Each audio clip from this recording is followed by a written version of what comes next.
In this video, we will see that how to solve the numericals based on osmotic pressure. So, in the yesterday's class, we have understood that what is osmosis, how the osmosis takes place, how it is different from diffusion, what is endoosmosis, what is exoosmosis, what are the types of solution on the basis of the concentration, that is hypertonic, hypotonic and isotonic. तो अब हमें देखना है कि what is osmotic pressure. First of all osmotic pressure is denoted by pi, ठीक है.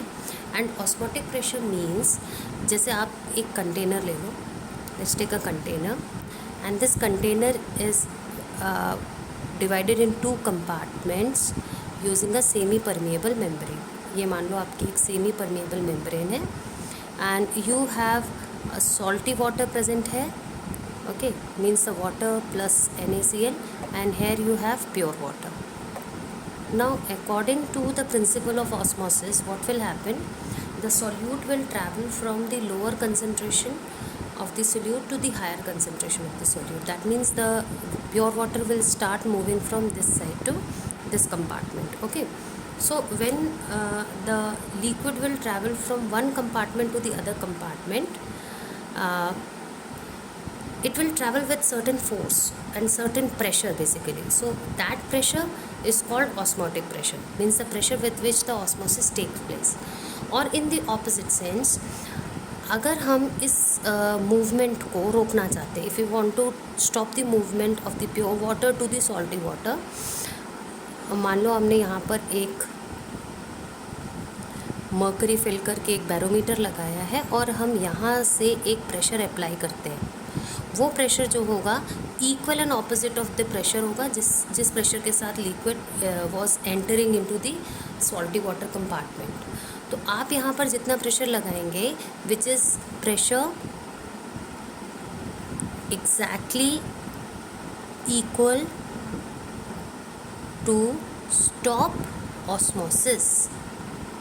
Osmosis को stop करने के लिए हम जितना प्रेशर उसके इक्वल एंड ऑपोजिट डायरेक्शन पे लगा रहे हैं. So that is called osmotic pressure and it is indicated by pi.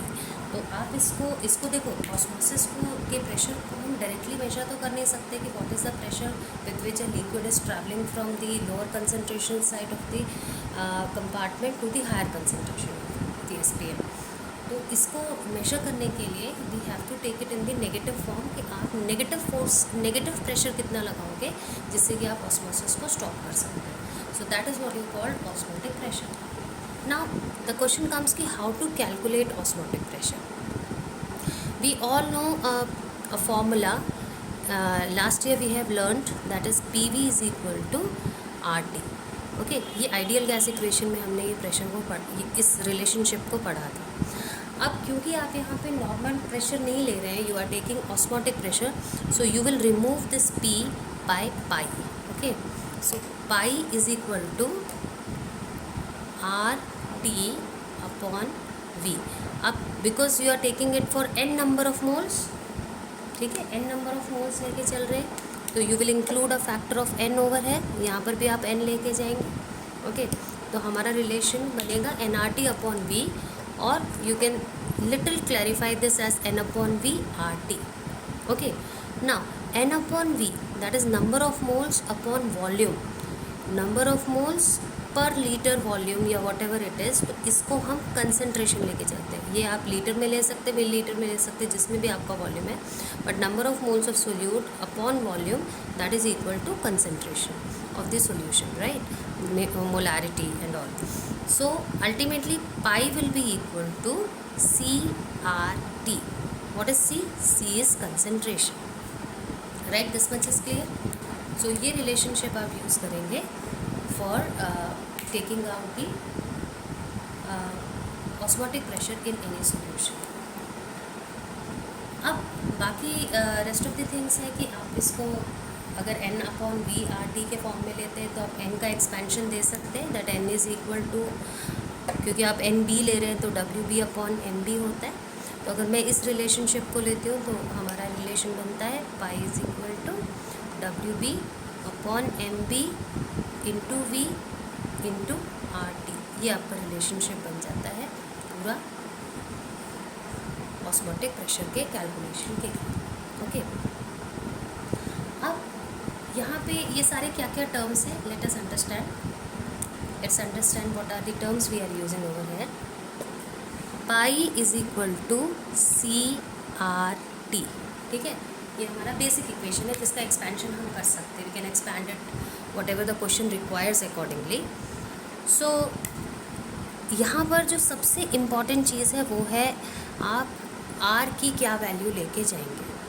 See the value of R that you will use is 0.082, ठीक है, लीटर ATM पर केल्विन मोल, ये आपको वैल्यू लेके जानी है।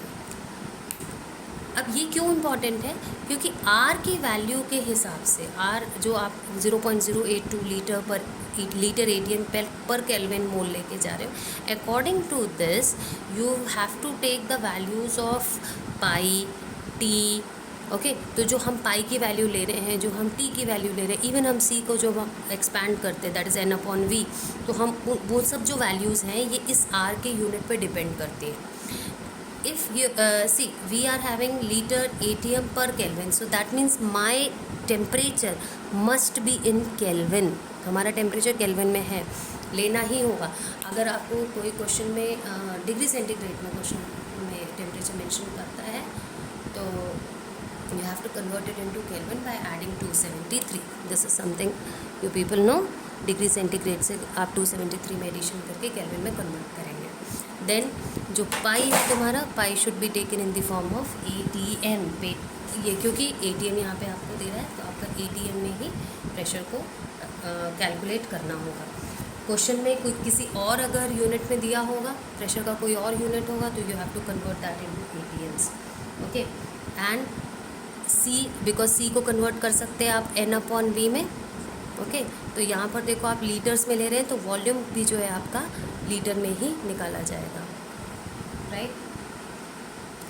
जनरली R की वैल्यू जो हम पहले लेके जाते थे आइडियल गैस इक्वेशन वाले चैप्टर में भी, तो 8.3 वाली वैल्यू लेके जाते थे, but for this for pi CRT, pi is equal to CRT वाले रिलेशनशिप में आपको यही वाली यूनिट यूज़ करनी है, यही वैल्यू R की यूज़ करनी है, बिकॉज आपका जो यहाँ पे पाई है वो ATM में कैलकुलेट होता है एंड आपका जो वॉल्यूम है वो लीटर्स में आता है। सो ये दोनों यूनिट्स जो हैं आपकी R की वैल्यू में इंक्लूड होनी चाहिए।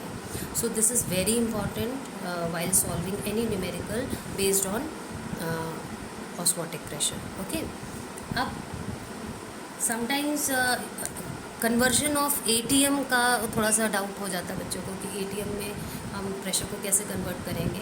सी प्रेशर के 2-3 यूनिट्स हो सकती हैं, लाइक प्रेशर पास्कल्स में दिया जा सकता है, pressure can be in the form of bar, pressure can be in the form of mm of Hg। सो उन सब का कन्वर्जन के लिए मैं आपको रिलेशनशिप बता देती हूँ, आप इसको याद रखना। See 1 ATM is equal to 10⁶ pascals, okay, और it is equal to 760 mm of Hg, और इट इज़ इक्वल टू 1.013 बार।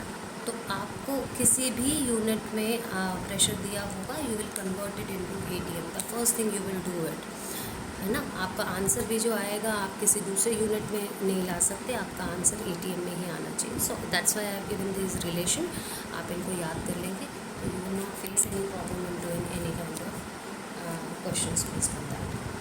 बाकी आपको पता है अगर आपका यूनिट वॉल्यूम का यूनिट मिलीलीटर में दिया होगा then you will convert it into litre by you will multiply the n value with 1000।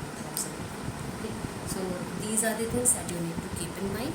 Only this much is required to solve the numerical on osmotic pressure. So I hope this much is clear.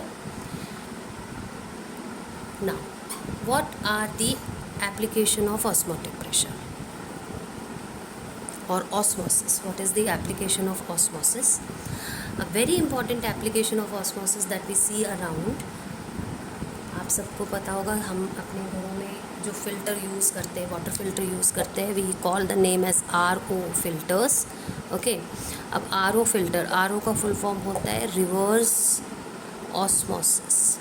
Okay, so what happens in reverse osmosis? As the term itself indicate, यहाँ पे आपको osmosis को reverse करना है. अब question आता है कि how to reverse the osmosis. How to reverse the osmosis? So let's see the arrangement. You have the two compartments separated by semi-permeable membrane. Okay, यहाँ पर आप piston अटैच करेंगे और इस तरफ भी you have to put some entry of और exit of water. यहाँ पे वाटर की आपको एग्जिट लेनी है और you can say the outlet of water. Okay, now here you are putting the fresh water और द प्योर वाटर और यहाँ पे आप भर रहे हैं sea water. Okay, sea water as you know contain lot of salts in it. अब जो नॉर्मल आपका ऑस्मोसिस है, नॉर्मल ऑस्मोसिस क्या करेगा कि solute concentration is higher over here and this side the solute concentration is zero. So according to normal osmosis यहाँ से water की जो ट्रांसपोर्टेशन होगा इस तरफ साइड जाएगा. ठीक है, बट अभी आपको रिवर्स ऑस्मोसिस करना है. तो रिवर्स ऑस्मोसिस करने का मतलब है कि ये जो आपका मूवमेंट इस तरफ नज़र आ रहा है, आप इसको इस तरफ शिफ्ट करना चाहते हैं. अब इसको इस तरफ शिफ्ट करने के लिए what is to be done? First of all आप यहाँ पर पाई लगाओगे. ठीक है, पाई प्रेशर लगाओगे.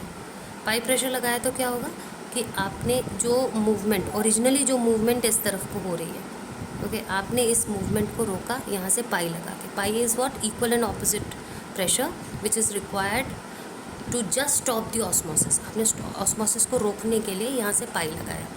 जब पाई लगाया तो मूवमेंट रुक गई. अब आपने पाई को थोड़ा सा इंक्रीज़ कर दिया. Right, you have added certain pressure apart from pi. Pi से थोड़ा सा आप एक्सीड करोगे.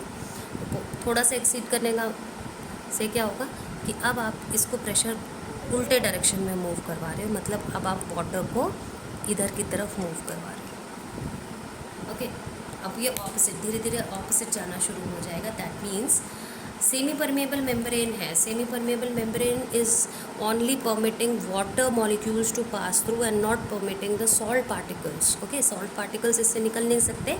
सिर्फ वाटर पार्टिकल्स यहाँ से इस तरफ के कंपार्टमेंट में मूव करेंगे. तो जब आप यहाँ पर प्रेशर एक्सीड कर दोगे, पाई से एक्सीड कर दोगे, okay, so what will happen, the water from this side sea water से प्योर वाटर निकल के फ्रेश वाटर वाले कंपार्टमेंट की तरफ मूव करेगा. सो यहाँ पर आपका सॉल्ट रह जाएगा and the water will start moving this side. So this way can be use to separate the salt from the sea water and you can make the sea water portable. आप यहाँ पे सी water को drinkable बना सकते हो, portable बना सकते हो. सो at see many countries like Israel and all, they are using this technique at a very big level, at a huge level, क्योंकि इन कंट्रीज़ में जहाँ पर सी वाटर ही उनका major source of water content है, तो वो इस टेक्निक को यूज़ करते हैं and they obtain the drinkable water through the sea water using reverse osmosis. हम अपने घरों में भी आर ओ फिल्टर्स लगाते हैं और आर ओ फिल्टर्स का मेन काम यही होता है कि जो एक्सेस ऑफ सॉल्ट है पानी में उसको सेपरेट करके आपको फ्रेश वाटर ऑब्टेन कराएगा. तो जो भी फ्रेश वाटर यहाँ आता है, यहाँ से आप आउटलेट होती है जहाँ से आप इसको कलेक्ट कर सकते हैं. So this is a very important application of R O, reverse osmosis, and the world is actually looking forward for this because you know हमारे अर्थ में जो फ्रेश वाटर सप्लाई है वो ग्रेजुअली कम होती जा रही है. तो we need to increase and we need to suffice the amount of water required by the whole world. तो पानी की कमी नहीं है बट ड्रिंकेबल वाटर की कमी है.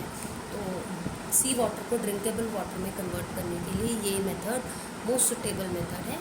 सिर्फ प्रॉब्लम ये है कि इस मेथड में जो सेमी परमेबल मेम्ब्रेन का यूज़ किया जाता है दैट इज़ वेरी सॉफ्ट. तो हम बहुत ज़्यादा जब प्रेशर यहाँ से लगाते हैं तो ये मेम्ब्रेन जो है क्रैक हो जाती है, ख़राब हो जाती है एंड रिवर्स ऑस्मोसिस ठीक से हो नहीं पाता है. So actually scientists are working to prepare a semi-permeable membrane which is more durable and which has more life, which can bear more pressure. और ताकि अब as soon as we are going to get it, the earth will not face the problem of water deficiency ever. So this is about the major application of osmosis, reverse osmosis. Okay, so I hope both the topics are clear to you, how to do the numericals and what is reverse osmosis.